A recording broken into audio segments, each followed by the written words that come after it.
Ici, le temps s'est arrêté il y a un siècle. Nous sommes à bord d'un wagon de l'Orient Express et la reconstitution est parfaite. Un collier de perles et des gants en satin, les incontournables de l'époque Charleston. Celle où le train de luxe accueillait l'écrivain Graham Greene et sa machine à écrire, mais aussi l'espionne Mata Hari qui, murmure-t-on, aurait rencontré l'un de ses amants dans ce compartiment. Ce journal est daté de 1883, un clin d'œil au tout premier voyage de l'Orient Express. Cette année-là, il s'élance à travers l'Europe, depuis Paris jusqu'à Istanbul, en passant par toutes les grandes capitales du continent.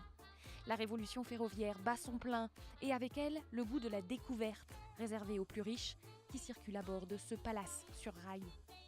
C'est cette histoire que l'Institut du monde arabe a voulu mettre à l'honneur. Sur le parvis, 3 wagons mythiques, classés monuments historiques.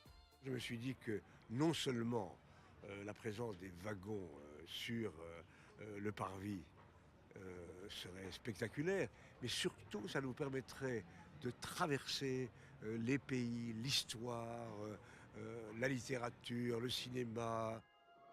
Le cinéma qui a créé la légende de l'Orient Express.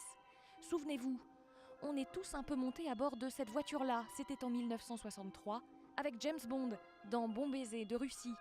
Oh non, James, c'est un conte de fées. Tellement charmeur ce James qu'il en a oublié son pistolet. Mais le plus fameux tournage à bord, c'est sans doute celui-ci en 1974. Le crime de l'Orient Express, tout l'univers d'Agatha Christie.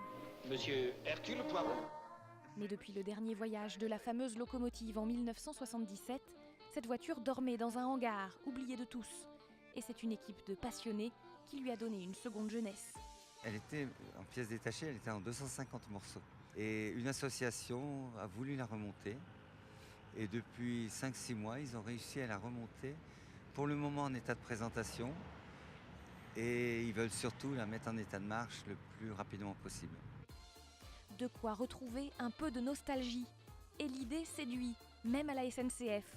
La compagnie songerait à réinventer un train croisière de luxe d'ici à 2020. Pas sûr cependant que cet Orient Express du XXIe siècle n'offre ne serait-ce qu'un peu de ce charme-là.